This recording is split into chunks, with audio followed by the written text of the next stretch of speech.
that guy. You just said it. Hey, what's going on? Welcome to Weekly. Were we live? Yeah. Oh no, I'm sorry. Demonetized. Oh God. Welcome to Weekly Wrestling Heat. We are back with a special episode covering the fallout from Double or Nothing. Man, Double or Nothing was interesting. Overall opinion on it. I'll start off with Angel because I know Angel's our resident AEW fan. What do you want to make? What? Your overall thought of Double or Nothing? This was a freaking fantastic show. I think everything on it was absolutely amazing, aside from a couple of little spots that went wrong within a couple of matches. But it's not like they were detrimental to the overall part of the match. So it was all awesome. It was a good feel good pay-per-view. And it all made sense. The feel good spots all make sense. That's the good part. It wasn't like, Vince deciding, cool, someone needs to win because Go America on the, day before or something like that. So I give it an 88. I had it at a 92.5 until the main event. One thing in the main event really irked me. Two things really irked me. So we'll talk about that when we get to it. I think I've watched it twice. No. Angel, I enjoyed it. There's just two things that really irked me to knock it off to 3.5, 4 points. I thought it was a solid pay-per-view. I have my mixed feelings about it. It wasn't a bad pay-per-view, but it wasn't their top three. I could say that much. Really? Top three. I thought it was awesome. I thought their last pay-per-view was better. Revolution? Yeah. I honestly thought Revolution. I can't compare this one to those other ones only because of the fan part of it. There's a lot of spots in here that fans would have made a huge impact on the overall experience. And we'll get to the other spot, but like the big thing with the belt, I think kind of hurt the ending to that match with Cody. Like the look of the belt, and obviously they explained why. We'll get to it later, but I think it's a bunch of bullshit. I think everything was fantastic. Let me side note on that. For them to say that the belt wasn't completely finished, I think it's a bunch of bullshit. I feel that you've had all this time, like you've been announced a tournament, you've been announced this was in your plans. So but if the belt company shut down for Corona, you can't. The belt company shut down, bro. They could not get it. They could not get one made the way that they wanted to. Well, they need to find somebody that can do it. They work with a specific designer. He's a guy that they've worked with since they were on Indies. That's why you know who they could have hit up. You know who they could have hit up because it is all friends wrestling, as we jokingly say. Jack Ryder can make a belt. Just saying. Nah. That internet title. That internet title looks better than the TNT title. Did he make that, or he got it made by someone? He got it made, but Okay, so he didn't make it. I'm being a mark. Freaking Mark. I just didn't like the fact that they put so much emphasis on this to end up saying this isn't the complete form of the title. Like I can't fault them for the fact that a virus stopped the company from making something. I understand that, but for them, if think about it like this, like people are giving them passes for shit like this, like stuff like this. But if it was on WWE, if they presented an unfinished title, they presented a finished 24/7 title that's worse than this thing. Actually, I don't know. I've asked like 4 people, and all said the 24/7 title looked better. They're comparing. No way. People are comparing it to the 24/7 title. I'm sorry, but it's not the actual belt. That's the difference. The 24/7 is the real thing. But it's supposed to be a joke. That's not the point. It's a legit belt by the company. It's held in high regard. It's presented on TV every episode. Well, I hope that the finished title looks better than it looks right now, because yes. if anything, I don't like the design of the front. I think they were hopeful of it could get finished because they're waiting on gold plating for it and a couple of like aesthetic fixes to it supposedly. if it's the same way in gold, I wouldn't like it neither. That's why I said they're fixing some aesthetics to it. Anyways, but yeah, no. Either way it goes, it was a solid show. There's some spots that I didn't like, and it was a couple of the last match of Sage and Pete was really entertaining. We'll get into it when we get into it, but interestingly enough, our contest ended yet on Saturday. Yesterday, the Double or Nothing ended our season. Our season finale will be next Thursday. My birthday. Yeah. Next what? Thursday, season finale. Like this Thursday? By the way, I probably won't be here. It's my birthday. Actually, let's delay because it's my birthday too. I don't want to come on here on my birthday. Okay, we'll go. You're not doing anything. COVID-19's around. Everything's open. We live in Texas. We live in Texas. Everything's open. I'm going to Hooters and getting a Hooters girl. This is true. I don't know. All right, so our season finale will be either Friday or Saturday of this week. We'll be back with covering the last of the week and then our season with a nice little episode and then just basically recapping on a lot of stuff we've done. But when it comes down to the predictions challenge that we set up for this year, we have a champion from yesterday's final. I still think we have co-champions. So let's get the final number up. I can go over it right now. Go over it. Wait, I can't actually. I think I closed the window. Oh no, here it is. So, well, do you want to just go down the pay-per-view card and talk about who we all picked, or just? Yeah, let's do it that way. I mean, yeah. Otherwise, we'll start like 2 hours. Yeah. So we'll start kind of with the buy-in. Ironically enough, I was talking to my brother, and he paid for it, and we both watched it because we alternate who buys what pay-per-view. And I was like, "Hey, Private Party just came out," and he said, "Huh? I don't see that. They're not advertising that that's buy-ins on YouTube enough, I guess." My brother's someone who watches the show, and he forgot that it was on YouTube. So that was a little frustrating. I do want to make a BR Live complaint really quick. So I ordered it along with Matt. He ordered it as well. I ordered it around 8:30 because the guy at BR Live chat report said I could start it from the beginning. No, you can't. You have to wait for a show to end. Wait 30 minutes. Wait till 11:30 Central Time before you can watch it from the beginning. Mm-hmm. So you need to fire that guy. I believe his name was Jeff. Jeff at BR Live. You're probably getting fired. But yeah, no, so it sucked. Like I waited till 11:30. I still enjoyed it, but yeah, I wish like they were a little more clear on that. Because Fight TV, you actually can watch it whenever you want. Like you can rewind and stuff. I was watching people that have it, and they couldn't actually, depending on what they were watching it on. So, for example, on the PlayStation, I was watching some guys in England that were watching it. They were off sync by about 10 seconds because one was watching it through their PlayStation, one was watching it through their TV directly, and they couldn't rewind to get in sync with each other. I think another negative thing that happened yesterday that I saw a lot of complaints of was that BR had a lot of streaming issues, especially at the beginning of Double or Nothing.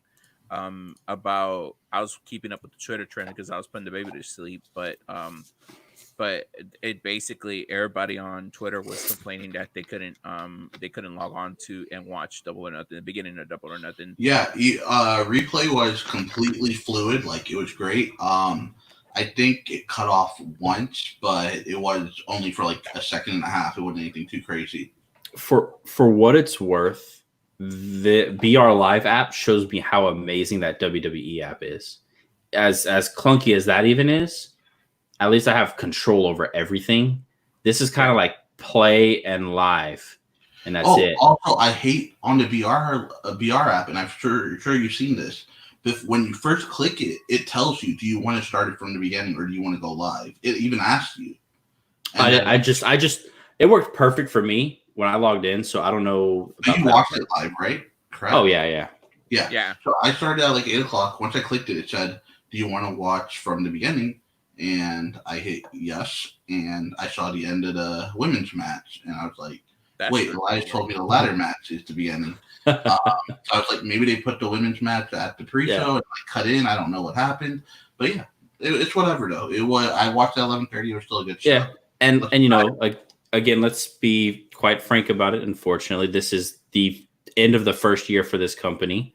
BR Live, all these streaming apps to do the pay-per-view. This is the first time that they worked with them, and I think it'll only get better from here. But Well, And no, BR Live's not going anywhere. It's owned by Turner. So. oh Yeah, yeah, no, exactly. So that's what I I'm saying. think- Like it'll only get better from here. I think this was just a glitch that happened. I mean, it's happened to the WWE network before, where people were trying to access a pay per view and they were having issues with it. So it happens any streaming app. It even happens when, it even happened to me at one point when I was watching Game of Thrones, like trying to watch the episode back live. It basically gave me the same shabackle that happened with BR Live. So, but yeah, that was one of the major points that kind of turned a little people off a little bit about it.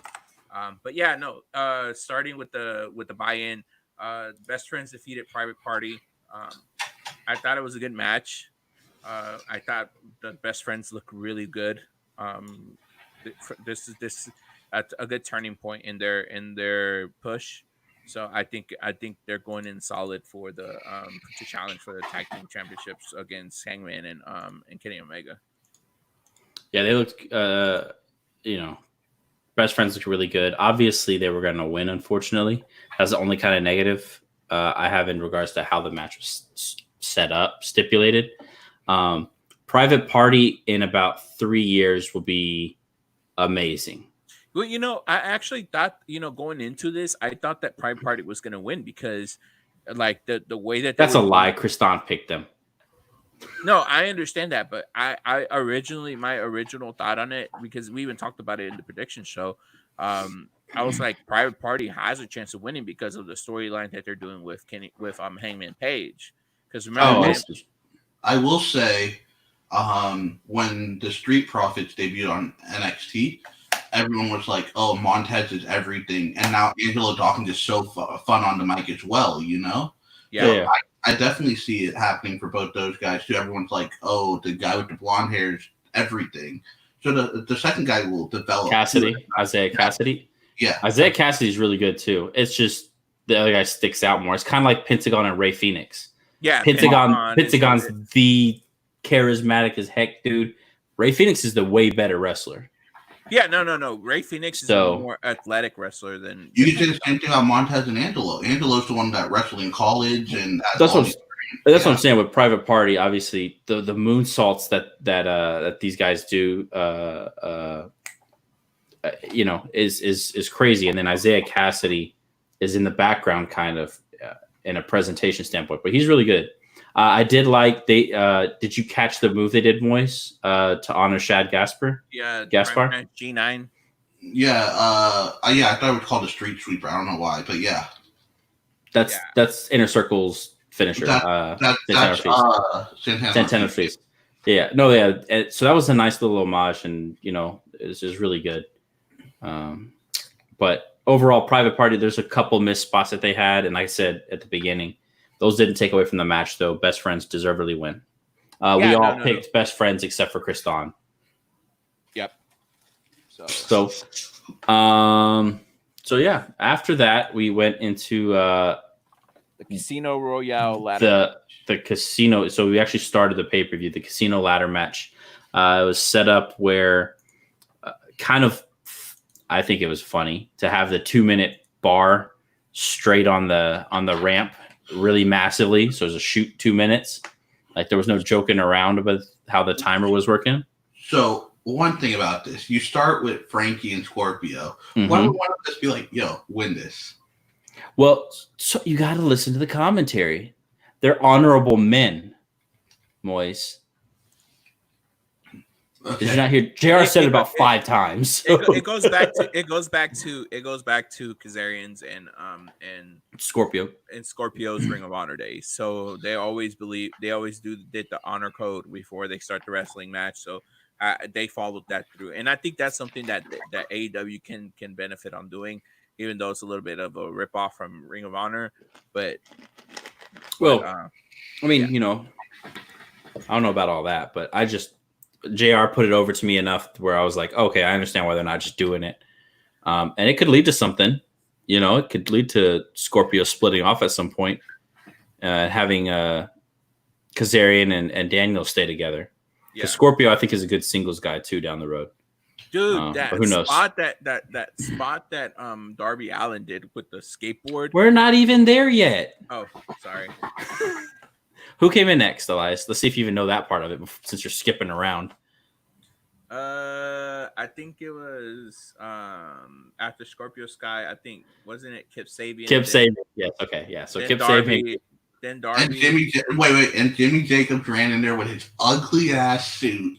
Bro, I swear, I really hope Havoc just stays with that suit. It gives him a character like look. You know what I mean? It's like you cannot imagine him, Penelope, and Kip being friends. Best friends. They live together, man. That's the awkward part of it. They all live together. But yeah, no Havoc. But yeah, no, that the match. I was gonna say it kind of this is where I kind of didn't like the fact that Havoc was getting involved, but then I realized, they're making me hate Kip Sabian for cheating. It got me. And it can build to something down the line between the two tag teams. Yeah. And it's a perfect, yes, exactly. It's a perfect thing for tag team. You've got them fighting against each other there. Havoc did have one spot. I think it was here where he messed up, wasn't it? The ladder spot? The suplex off the ladder spot? Mm-hmm. Yeah. Or it might have been later. Anyway, yeah. Everyone makes fun of how the ladders look at WWE. These ladders look horrible. I love these. They're bright red. Oh, my God. I thought they were awesome. I thought they looked so bad. Okay. It fits the aesthetic. Anyway, the spot was basically Havoc was setting Kazarian up top on the rope. He was trying to do like a Hurricane Runner or something. He fell instead of doing it. I think Frankie actually pushed him, but I don't know. It wasn't done well enough. Yeah, it wasn't done well enough. And so then Frankie, obviously realizing it, suplexes him into the back of the ladder, or his back into the ladder. Crazy spot. Super then crazy. Darby came out. Yes. Yeah. And then Darby came out. That's when the match picked up a little bit, and that gets to the spot that I was talking about when Kip Sabian actually not Kip Sabian, but when Darby Allin did that tried to do that, I guess the little jump off the top of the ladder with the skateboard. Yeah. And then whoever I forgot who was on the ladder moved, and I think it was Frankie. Frankie was there, yeah, and he moved a second too early, I thought, but yeah. Yeah, he misshot that a little bit. So I thought honestly that he injured himself in that match with that spot. And then nice. And then afterwards comes out Boom Boom Colt Cabana. Boom Boom. Who basically did nothing in this match. That's what me and Matt were saying. He's like, Colt did a lot. He had like one spot. Well, are we not going to talk about Orange Cassidy? Orange Cassidy was great. Elias just totally skipped him. Oh, wait. Yeah, I forgot about Orange Cassidy. That's the whole point. After Darby does this skateboard spot, everyone's on the ground. Orange Cassidy comes out. Just couldn't care less for being out there. He walks to the announcers and asks, "How do you win this match?" And did you watch the camera? JR was like, "You see that stuff there? You got to go get that from the ladder. All right, get the ladder, climb up there, and get that piece." Wasn't Tony Khan on commentary that match? No, it was Shivani and yeah, which we didn't mention, by the way. Taz was on commentary for the pre-show. He had to go take care of some business. Which was I think that was a cool little thing to say. But anyway, yeah, so Orange Cassidy walks there. Excalibur's like, Tony Khan told you 200 times how to win this match. Go do it. He gets the best look on his face. Like, he's just like, oh my God. Like, he just doesn't care. Ladder. I had to work for this. I thought I could just show up or something. Like, basically is what he's doing. There's this cool camera shot. It shows why nothing's going on in the ring. And it's already been like 40 seconds, and he hasn't even moved from the top of the ramp. And he starts going over there, tries to grab it, reaches for it without the ladder, realizes he can't do it, pulls the ladder over, doesn't set it up, stands on the ladder, though, tries to reach it still. And then there's some spots where people are evading, blah, blah, blah. Everyone gets out the ring, and he's just standing in the middle. And it's like 5 seconds left. And then boom, boom, Colt Cabana comes out. Now you can talk about Colt. Because he seems to be your guy. Nothing happened with him. Yeah. Oh, it was Moist. Him and Colt were there. Colt like gave him some poker chip to stand on or something, right? And he still couldn't get it, so Colt like knocks him out of the ring. Next guy comes in, I believe, with Janela. Yeah, Nutella. The MVP of this match came out, and joke.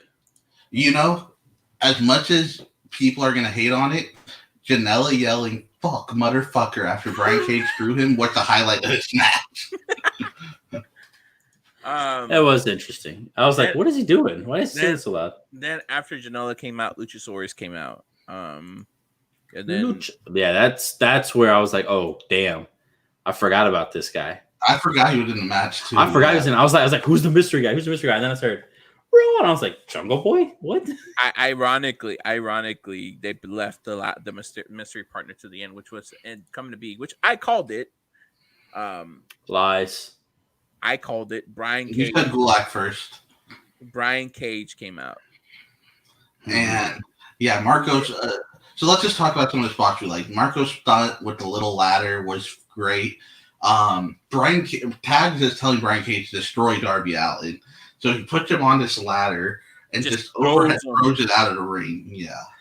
Oh, that was nasty. I like the way he landed on that ladder, on that setup ladder was nasty itself. And then hit the F10 is what they're calling it. They were joking around about it. Yeah. It's basically like a triple spin he did to the guy. Yeah, I like the F10. Call it F10. It was effortless. Well, because I think that's the name Wardlow gave his. Oh, is it? I think so. Because his is very similar. His is more like a TKO though, right? Yeah. So you got Brian Cage there, and once you saw Brian Cage, everyone pretty much knew he was going to win. You had some. No, you didn't. Anyone could have won. Nah, once he started destroying everybody, it was just. He looked like a star amongst jobbers out there. I thought he was gonna win at first, and then that's when they pulled him back because Cassidy jumps on him. I thought that spot was great. And then they pull him back down. They throw like two ladders on him. Joey Janela in a showcase of how much he doesn't care about anything. Just throws a freaking thing on the guy. What is it? A ringside. Cage and Janela are great friends. I'm sure. Whatever. Sure. Clearly, it hit him in the eye though, because he got hurt. If you know, he got hurt from the slap across the face. No, shut up. The slap across the face is what hurt him. We're blaming Joey. Well, so then they throw a big poker chip on top of him. Yeah. Blah, blah, blah. Elias, Brian Cage has worked Joey Janela's spring break before, right? Yeah, he has. Yeah, so he knows how Janela is. And yeah, so Janela's great. We didn't talk about it. Janela replaced Phoenix, guys. So Brian Cage won this match. Fun match. I think we would all give it a solid 8.5 out of 10, right? Yeah. I think it was awesome. I think they're going to tweak the rules some more for when they continue this, because this is very much their own kind of thing. Which it's a unique match. It's very unique. It's a unique match. It's not like people originally thought it was going to be like Money in the Bank, where it could challenge at any time, any day. I'm glad that at the end they set a note on when Cage is going to challenge. Yeah, Friday Fest, which they haven't announced the date for yet, though. No, because All In is the next one, I think. Yeah. So, but either way, we go from that. We go into MJF defeating Jungle Boy in what I thought was the match of the night, in my opinion. Yeah. Fantastic match. Really, really good. Great chemistry that these two guys have. As much as I hate MJF, I gotta say this man can work in the ring. For his age, even for Jungle Boy, for them to be as young as they are and be able to put on a good showing, like it basically shows that within 3-4 years they'll be some of the biggest stars in the industry. Like, Jungle Boy needs to get some new gear. It fits his look, but yeah, you're right. The brown something. Me and Matt were talking. If once they split up Jurassic Express, if they do Jungle Boy like the son of a movie star as his gimmick, I think it could work well. Like a Miz type thing, you're thinking, Yeah, or where he comes out like slick back hair in a suit, like I'm the son of a movie star. Why the hell am I acting like a dinosaur? Suppose obviously right now he's young, so he doesn't see that, but because he doesn't want to push that he's the son of Luke Perry too much. Yeah, or he didn't at first. So yeah. But on commentary, they were putting over, guys, you're looking at the future of our company. These, and I'm watching this match. I'm thinking they're putting on the match of right now. Yeah. This was a really fun, and it was a technical wrestling match that people don't think, I wouldn't think that they could put on. The reverse hurricane run on the apron was scary. MJF sold the heck out of that. MJF tweeted last night. He's like, "Oh, MJF can only cut a good promo," and then he was like, "Yeah, best damn wrestler there is." You hate to admit it, but I think, man, the way he won too, he didn't really cheat, which I think is cool because he, that's what people associate with him. He basically did a standard reversal into that clutch pin. And really good pin. It looked perfect from my point of view when I was watching it, because I had to go back and watch the stream from the beginning.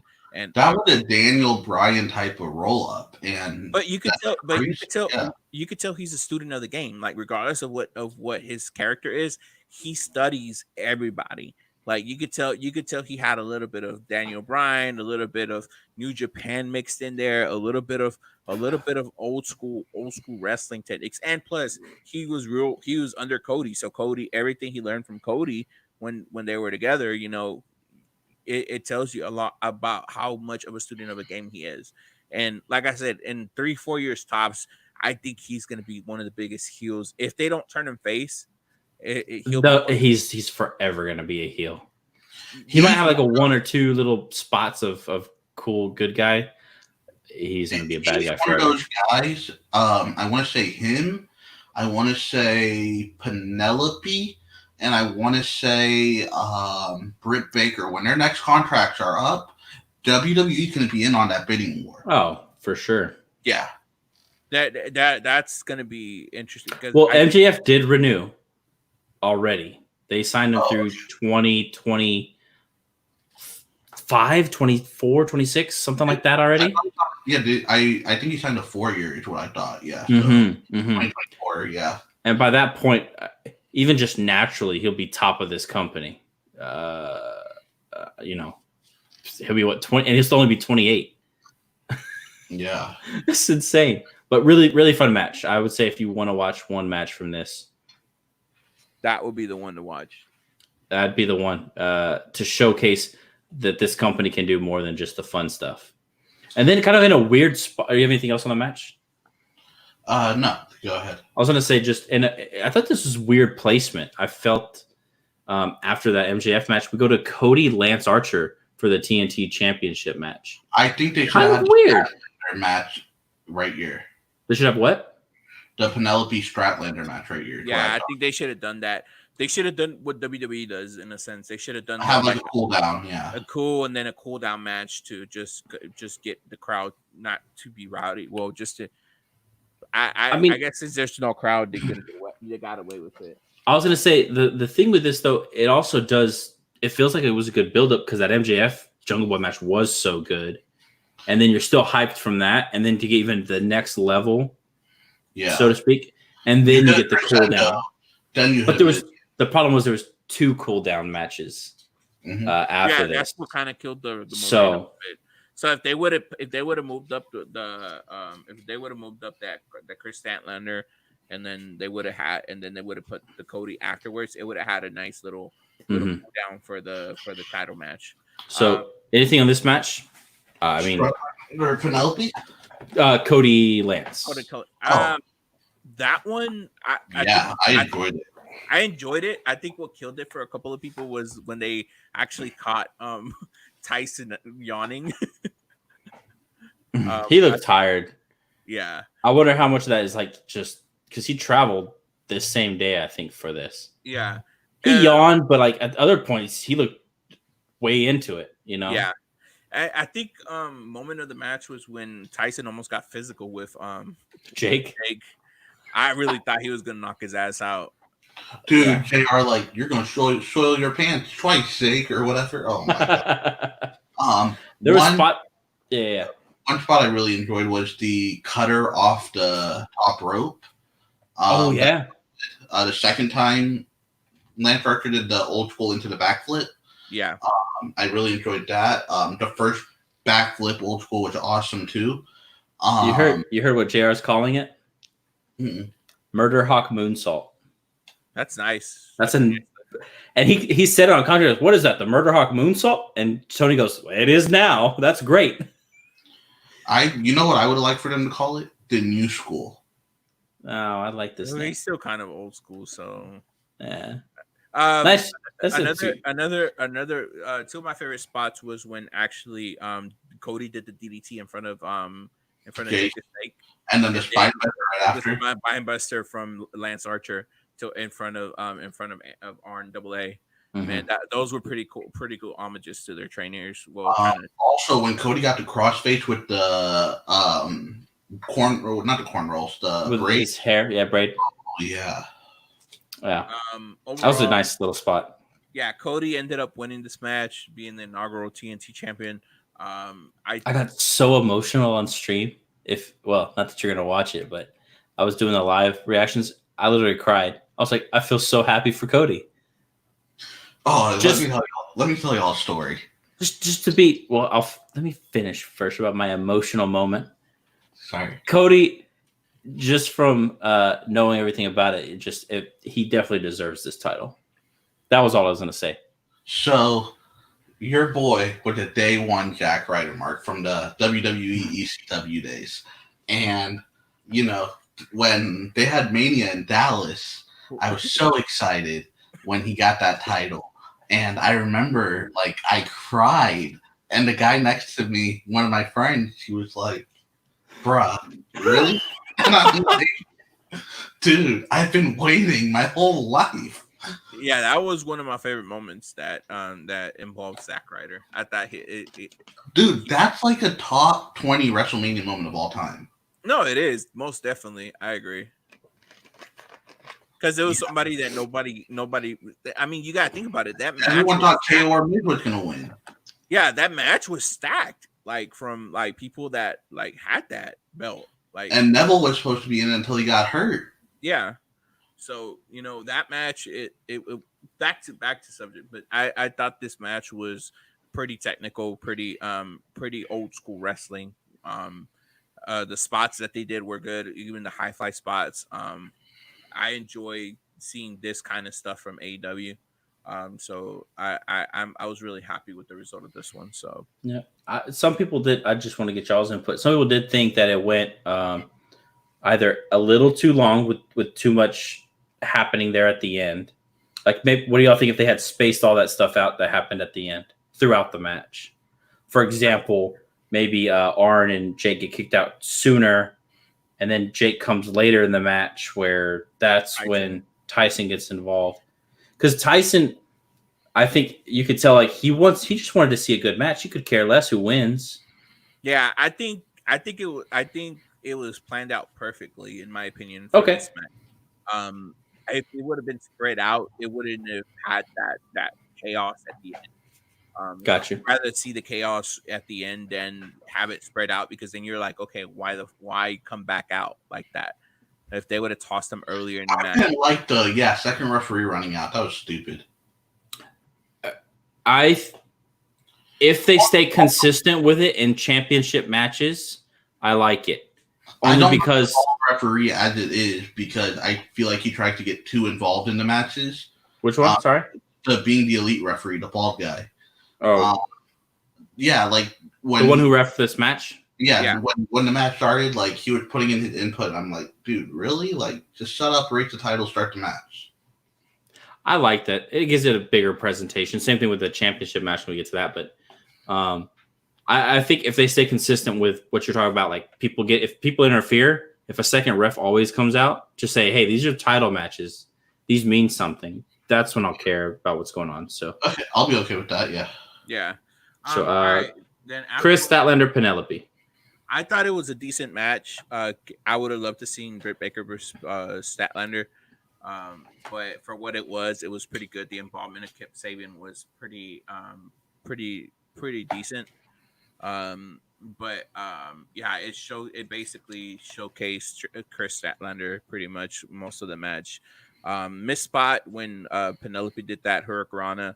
Kind of, I think it was either she missed the mark or Chris Statlander missed the mark where they didn't catch her completely to sell the move completely. So, but yeah, other than that, it was for what it was a solid match.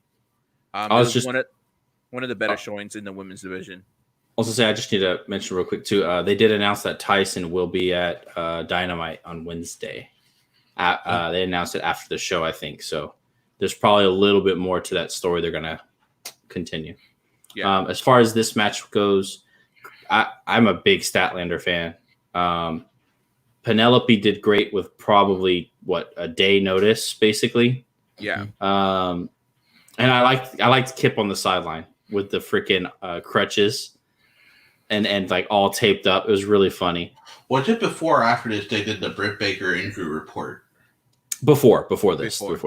I did want to say it was hilarious how the trainer was like, she's really annoying. He said, "What's worse than all the injuries is the patient." Yeah. I was like, at first I was like, "Oh man, they're gonna say something bad happened, really." And he goes, "What's worse is the patient's like, oh, this freaking guy." I'm hoping the injury's not as bad as we think, and like once he comes down and says like, I'll be good in a month." Supposedly with the words that he announced, which I don't know what the heck they are, it does mean maybe only like 3 months instead of 9.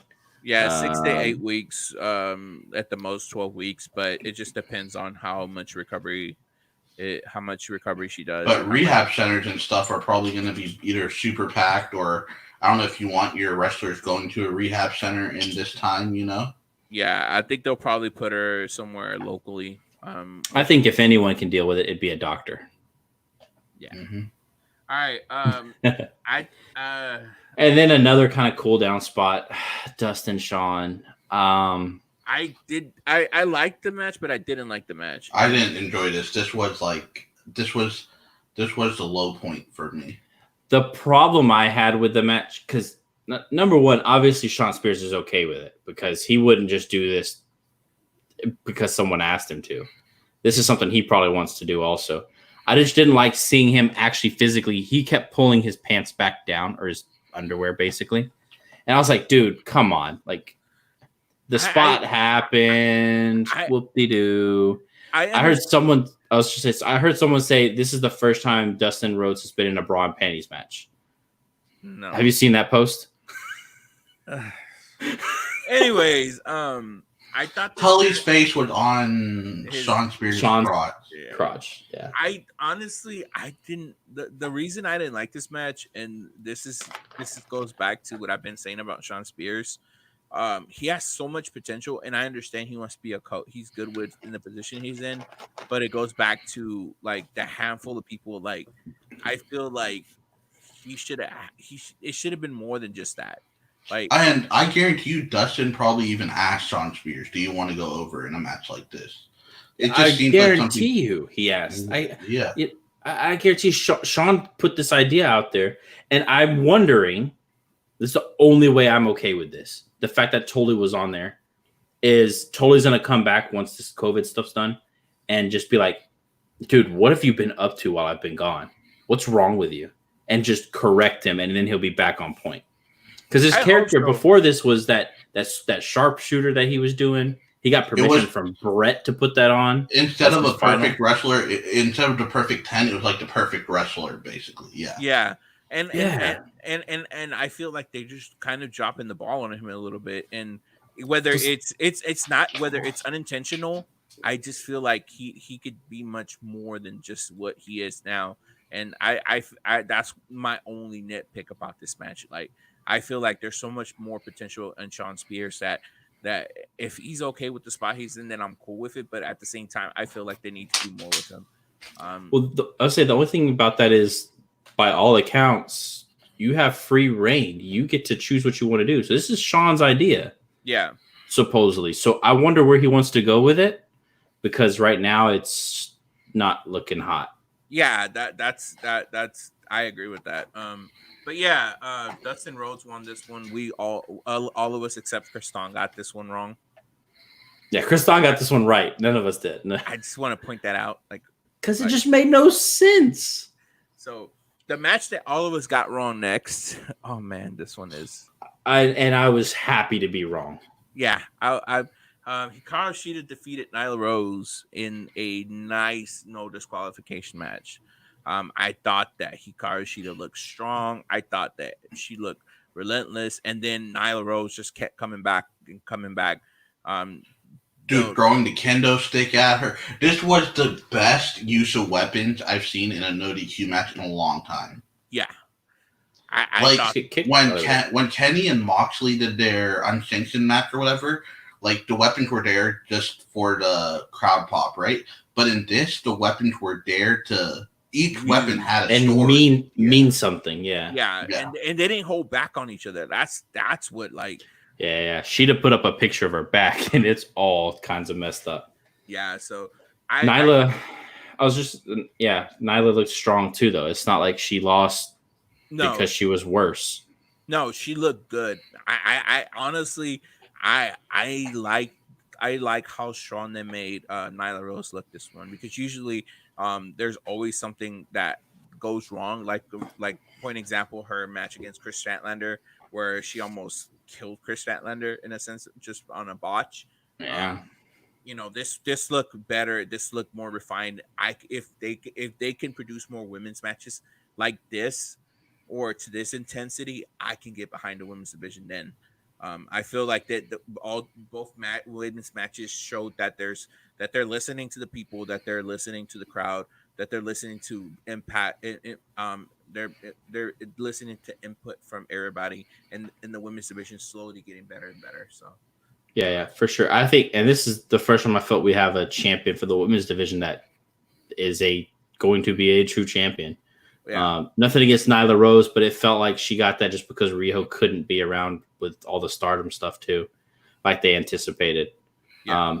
And there's a built-in storyline. Nyla, hey, you only beat me because you had all that stuff that you could hit me with. Yeah, you couldn't beat me one-on-one. That rematch or whatever that happens, if they go back to it on a one-on-one basis, then yeah. Mm-hmm. And Sheeta's awesome. And again, another match, had emotional ties to it. I don't think Moyes, like you suggest, I don't think they changed it because of what all was going on. We won't speak too much about it, but I think it was a good. I think we all kind of like Angel said. I think we're kind of glad to be. We all wanted Cheetah to win. Yeah. Yeah. And the thing about this one was that basically, we all thought with the way that Nyla Rose's title reign has been going, that she was going to win this one. So a couple of people in the Twitter community were basically thought that it was too soon to end her reign. But I thought the way they were building up Sheeta was perfect. So who looked good this show? Big Swole, like getting involved. With she was everywhere. Dude, yeah, and you guys know I'm not a Big Swole fan, but this is what I want to see out of her character. Talk that crap, back it up, be Big Swole. Yeah. So quick question: did anyone figure out who that chick was that I was asking about? Christy James. Oh, that's the Brazilian one, right? Yeah. Yes. What's her name? Christy James. Christy. Bro, I was in love from the moment I saw her. CRH. She's great. TI and then James JAYNES. Moise, she has a YouTube channel where she teaches workouts if you want to learn how to work out. she's from Austin, but she's been in the Indies in Houston, Austin, Dallas, all around the world. So she's an up and coming name that people really like. I saw her wrestle in Houston a couple of times. She wrestled in Dark. Yeah, she wrestled on Dark a little while back. But she looked good. Yeah. So as a wrestler, not the rest of it. Well, I mean, she looks good in general, but that's neither here nor there. Oh, I want to see a match with her and Anna Jay. That would be a good one. Great match. Great match. But yeah, nonetheless, getting into the AEW World Championship, John Moxley defeats Brody Lee. I think, and for what it's worth, I thought that it was the perfect ending to it. Real quick, because I want to hear the endpoint to this, to the beginning of the match. Do y'all like how they had the security lined up to separate the guys? No, I would have if the security wasn't wearing masks. But they have to because No, of. I didn't like it. It probably has to do with like whoever approved that security team even being there. I'm sure that's a licensed. I think it would have been better if he would have brought out members of the Dark Order to be there instead of the security team. But that makes a mockery of the match. This I liked it because it felt like what you get at professional events, sporting events. You have someone that separates the guys. Hey, this is the sanctity of this title means we don't want anything going on before this match. Once the match starts, we're cleared. That's how I looked at it. I wish Earl Hebner did this match. He's too old. He can't move as quick as he used to. Isn't he signed to the company? No. Yeah. Isn't he? Yeah, he is. I didn't think so. I never saw him. Yeah, he's done a couple of matches early on. Yeah, he did the he did. He definitely couldn't be there right now. He definitely couldn't be there right now. He did All In. I remember because he did the NWA title match between Cody and Mickey James' husband, Nick Aldis. But yeah, I thought this match was ended perfectly in a twisted kind of sense, because if it would have ended any other way, it would have definitely damaged Brody Lee's reputation as Dark Order leader. No. You're wrong. Let me tell you why. It should have ended. Are we just going to talk about the end? Or 1 second. I'm just going to say how it should have ended, and then we'll go into spots. It should have ended after the DDT through the stage. Double count out.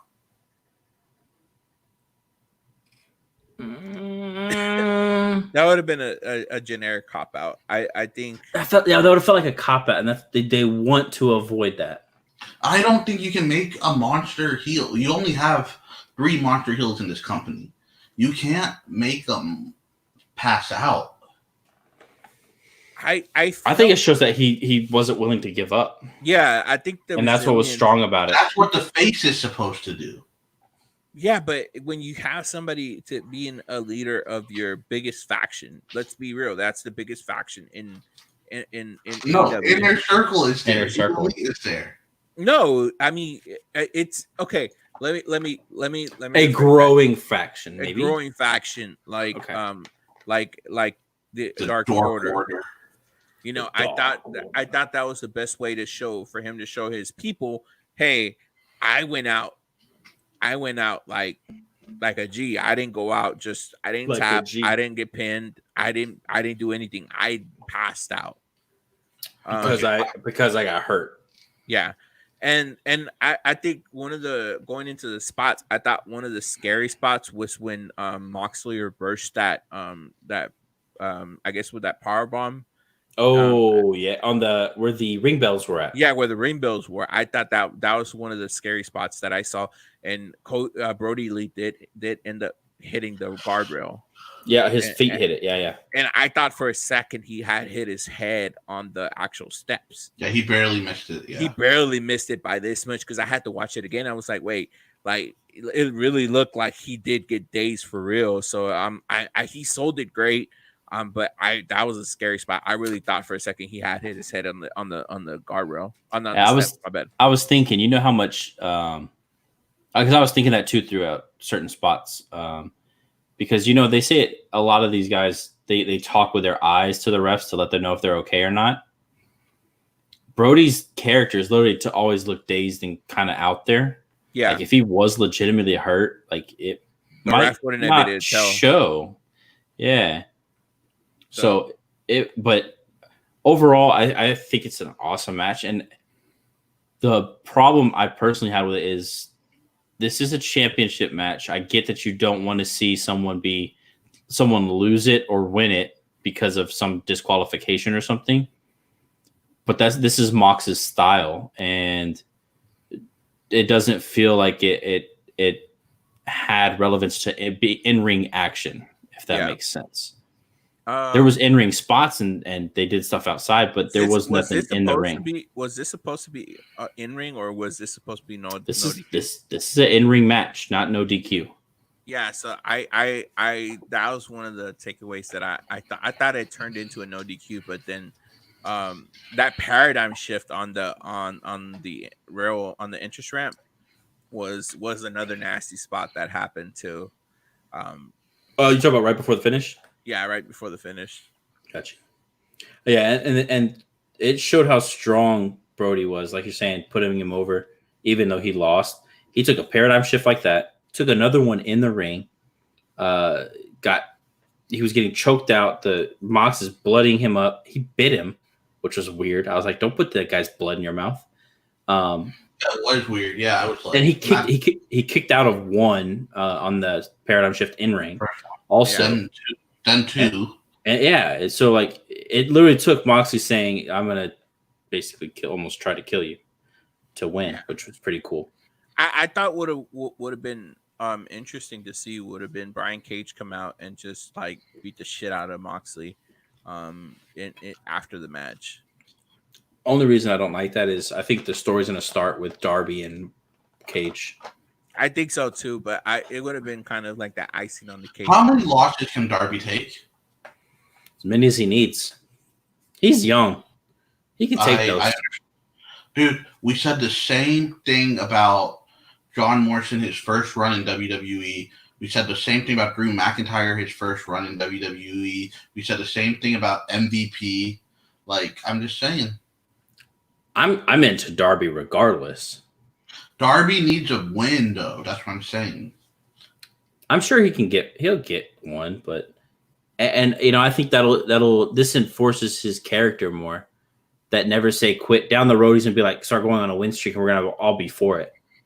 You know, it's like it's gonna mean something. Hopefully, it'll mean something. All right, so then we get into our main event, which was the Stadium Stampede match. So much fun. And Matt Hardy defeated the Inner Circle. Moise, your thoughts on it? This was 34 minutes long, by the way. It was too long by like 8 minutes, I think. I think there's some stuff you could have got rid of. I thought some of it was a great wrestling match, you know? It was like it made me laugh. It made me forget we're in a fucking pandemic. Only thing I would have took out was the Matt Hardy drowning spot. I would have replaced it with something else. I don't know how else you could do that. You could have done the ice box again or something. But a lot of people. You mean the actual changing of Matt, or do you mean the fact that he was underwater? The Matt lying there for like 30 seconds before. Gotcha. That's and it wasn't just me. A lot of people were turned off by that. But I'm just gonna tell you like 3 or 4 of my favorite spots. Y'all can tell. Then we'll just go in like round. Mm-hmm. I enjoyed the different Matt Hardy. I love the Matt Hardy fact that Matt Hardy can hold his breath for 36 seconds, 368. And that they could read it. Yes, it was. I enjoyed that. I enjoyed the bar fight between Hager. They made Hager look like a monster in the bar. Yeah. Like 15 champagne bottles to the head, and that dude's still standing. Have to have a cowboy bar fight. Dude, the swagger powerbomb onto the pool table. Ouch.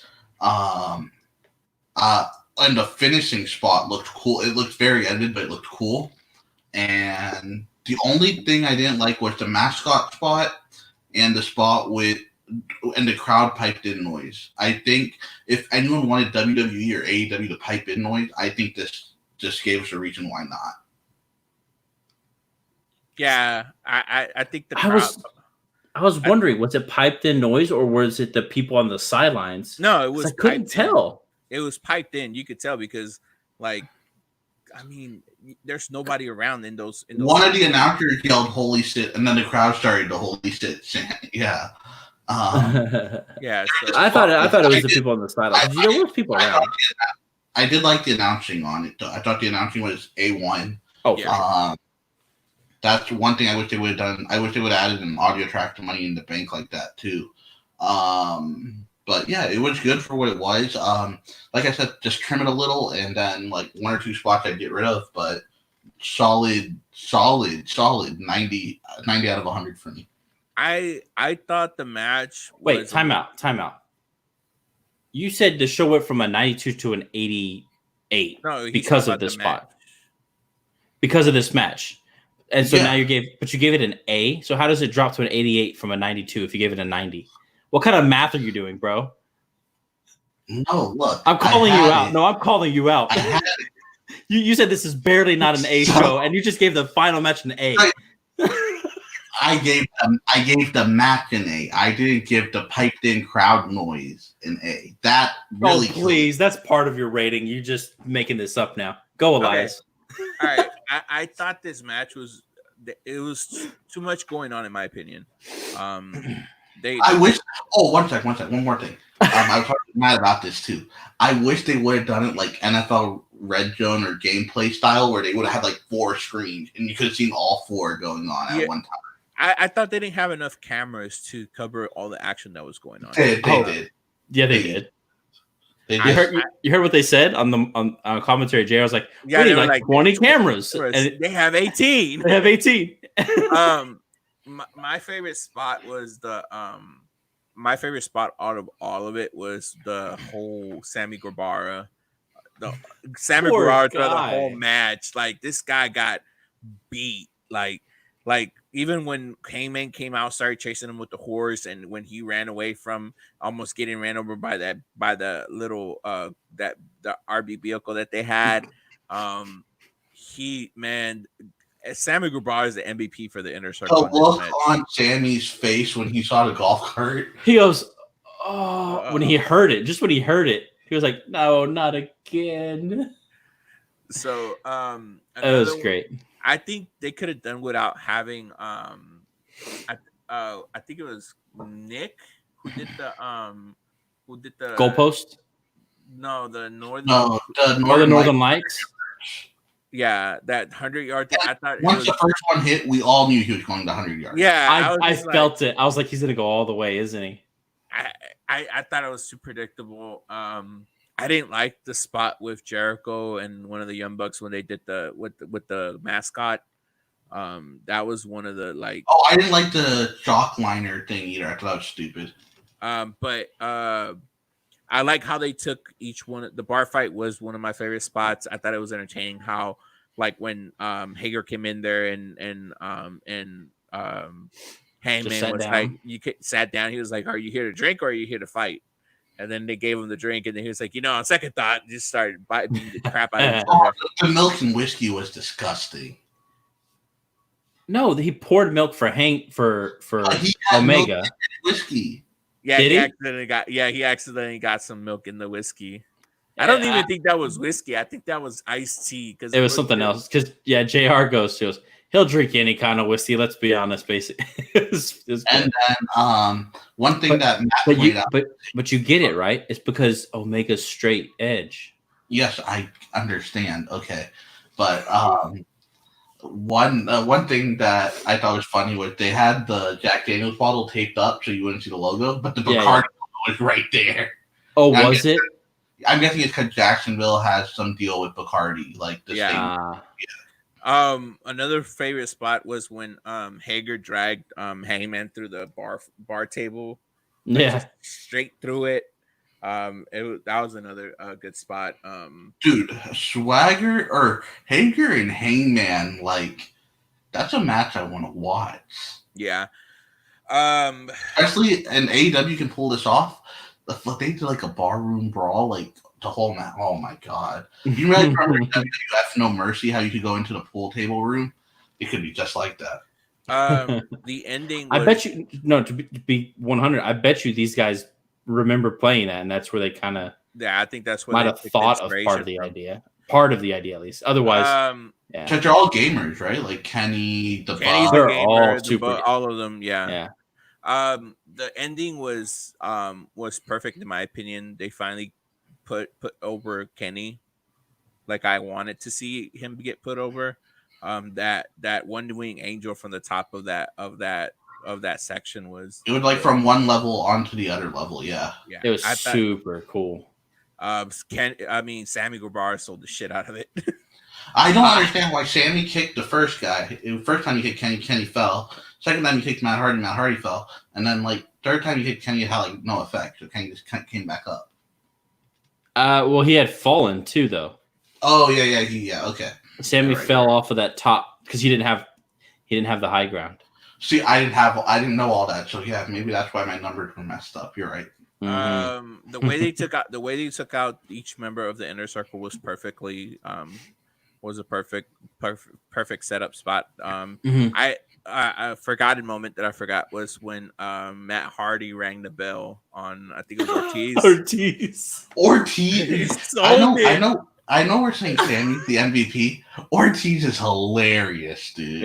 Yeah. I thought the football jerseys were lame too. I liked it. I thought it was funny. Ortiz sold the living crap out of that one, and yeah, the way that Matt Hardy was just, I prescribe you one of these, and just medical Matt Hardy was fantastic, and I prescribed one of these. Bah! Yeah, and then he did the same thing to Santana when he threw him in the ice. Did anyone else think we were going to get the wheelchair going off the stairs? When I was expecting something. Yeah, I was expecting something else to happen. There probably wasn't a safe way to do it, or they would have. I was a fan. I wasn't a fan of the pool spot, just because of the current situation that happened. And the ring was kind of there. It was just there. Yeah. I think only Omega and Jericho actually did anything with it. You just can't get them away from the ring. Sammy was the one. Oh, that one shooting star, the big shooting star. Big shooting star into the into, I guess, the B trigger into the twist of fate. God, I love the way he takes a twist of fate. So yeah. Sorry, you were talking about the lakes of or the pool. Oh, Sammy's also going to be someone that I can see WWE going into bidding more. Yeah. He said he refuses. He said that. I can see it, but if WWE books Angel correctly, I can see him seeing that. Because him and Angel are pretty much the same character. Yeah. The flamboyant ladies man. I don't know. Things change. Things always change within 2-3 years of them being in the company. Oh, for sure. So, and anybody that says that they never will go to WWE is a broad liar. Like anybody with the money right and the push being right, they'll take a big money contract. And being an AEW, I'm pretty sure their stock went up about 20-30% already on investment value in them. So I'd never say never. That's my thing in the wrestling world. I do wonder who will be the first. There's gonna be a first. There's from always AEW to WWE. So I wonder who it'll be. I say Britt Baker, maybe. I don't. Well, she did say that she wanted Adam Cole to come to AEW eventually. I think it's gonna be Wardlow. He's already worked Breaking Ground. He's already did Undercover Boss with them. I think it's gonna be Wardlow. That'd be a cool shout. As for the spots, I like y'all hit a bunch, so I'll try to come up with something different. I absolutely love the challenge flag by Jericho with Aubrey. Why'd they go into the concussion tent? People don't know. All right, it was a replay tent. All right, that's another point off. By the way, that's what they treated it like. Okay, so also, that was great. It would have been cool if Sammy threw the challenge flag and then they went in the tent and Sammy just did some of his creepy Sammy shit. I think it would have been hilarious. No, it would not have been cool because Aubrey has self-respect. Aubrey beat the hell out of Sammy, probably. She probably would. So that was a great, funny little spot that was there. I mentioned the goalpost spot because, it happened. It was interesting. Why do you jump off the goalpost when the ladder's higher? I was gonna say, who did it though, Nick? Because it's all the spots. It was Matt. He's the one who injured himself, right? Oh, been that's cool. The one thing I didn't like seeing. Well, we know he had a broken rib. What would have been cooler is if he went up on the ladder and Jericho tipped it, he fell over, and then Jericho was like, "It's good." Ouch! Oh, that's like it hurts. Almost missed spot that moonsault that Guevara did, he almost didn't get caught when he did it from the top of the ring. It was edited, so I'm pretty sure they probably. No, but you can still tell that. Which one are you talking about? Which moonsault? Not moonsault, whatever it was. Guevara got on top of the ring, got on top of the rope, and did I guess it was a moonsault, back moonsault, or What was the spot? Tell us the rest of the spot. Yes. Everybody was fighting on ringside, and then it was after Jericho pulled out Kenny Omega from giving him the beat trigger, and then they were outside. I don't think it was. It didn't look too missed. Like it wasn't like Ray Phoenix. I said almost missed spot. Like almost. Like they caught him. I think it was professionally done. If they, I think the timing was off a little bit, but it almost was a missed spot. When have any of those been perfect? That's the problem with those. The guys completely miss them and they just fall. Like when Charlotte does it or Hangman does it. Yeah. But anyway. Also, The Miz is the worst catcher in wrestling history. If you watch all the ones that like everyone that jumped in the Miz, like I won't say 90, 70% of the time Miz misses. Yeah. But that was a fun spot. The super kick to the ref after he put the flag on the play, which is why he couldn't pin Sammy. Because he got overzealous about getting. I wish there were some more pinfall attempts in this match, though. I've heard that, but it didn't bother me. I don't think it was fun. The only other I'm trying to think of more spots because there's so many though. I feel like I'll be honest. So this match felt like, guys, what can we do in a football stadium? Cool, let's do that. That's what it felt like, which is awesome because you're never gonna get this chance again. I mean, ever. They could easily do Fighter Fest there. Not in a completely I'm talking about an empty arena, 100%. Yeah, when are you ever gonna get 6 months when we're in phase 2? Hopefully not. So I think they just threw everything caution to the wind. What can we do in here? Let's do it. I think they did it perfectly. It was fun for what it was. I think they tried to be as cinematic as WWE did, but it wasn't. It was. Oh please, it's WWE. This is they try to be as cinematic as Matt Hardy. All right. So here's the thing. Another one that I liked. Sammy still worked. Sammy getting up. After he was hit by that water sprinkler, and thinking he was in a last man standing match. Yeah, you heard it? He was like, I'm the last man standing. I did it, guys. I did it. And then it turns out it's him versus the other five. Really funny. Good comedic timing. But I enjoyed the heck out of it. I thought it was entertaining. Like that's the point. Entertainment value that it worked. Yeah, I think overall the show was put on as like a happy, go home, excited, happy, good, feel good show, and it accomplished it. So we're a little over time, but anything. Brian Cage is going to get his title shot at Fighter Fest, which we don't know a date for. You think it's going to be a pay-per-view? You think it's going to be a free pay-per-view, or do you think it's going to be a? It's going to be a pay-per-view. They gave it away free last year because of hey, I watched our company. I felt that they should have made this one either cheaper or free. That's my only takeaway. I think $29.99 would have been perfect for this. You watch it, bro. It's 3.5 hours almost. Yeah, but at the same time, with this pandemic going on, and even watching my Twitter feed to the responses to Tony Khan's like trying to sell the pay-per-view, like a lot of people were like, "Man, I wish I could watch it, but I don't have the money right now." So it's like it would have been a kind of people are gonna say that even if this was perfect, nothing was going on. No, I agree, but at the same time, I as a fan would have wished if this would have been like AEW saying, all right, we're going to get back to the community. We'll make this cheaper. They've done that a lot, though. Like at some point, you do have to, they made a profit during all this. They've made a profit, but it's very slight. It's not like the other guys this is their most profitable year ever, and they're still releasing people. they still got to pay for the stuff that happens. To some I, degree. you know what would be cool if they were like, all right, we're gonna give you All Out, Fyter Fest, and Blackjack's Wild, or whatever the third one's called, and we're gonna do it for $100. So you're paying $33 for each one.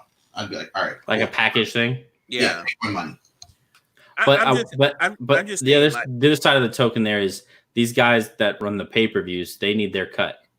Yeah, they probably had no choice. And I think that's what probably led into the decision for them to charge full price for the pay-per-view. I would have loved it if they would have had some kind of discount or at least do a free thing, because they do one free show a year. That's what they've been supposedly. That's what they did last year. But again, that was the first year of the company. What was it? It was Fyter Fest. Would you be okay if it was Fyter Fest and the other one? There's another free pay-per-view. Well, it wasn't really a pay-per-view. It was like just a show. That was a show to donate to fallen, I think, Wounded Warrior project, yeah. something in Jacksonville. And it was paid for by a local guy. I think he donated like $50,000 or something like that. Yeah, the law firm. It was the law firm that paid. Yeah, they put it on basically. By the way, speaking of, real quick, did y'all know Joe Exotic used to put on wrestling shows? Yeah, Jinder had a picture with him. I was like watching through stuff, and it said Joe Exotic, something Oklahoma wrestling. That was funny. What were you gonna say, Moise? Do you think that if they give Fyter Fest for free, would that make you feel better, Elias?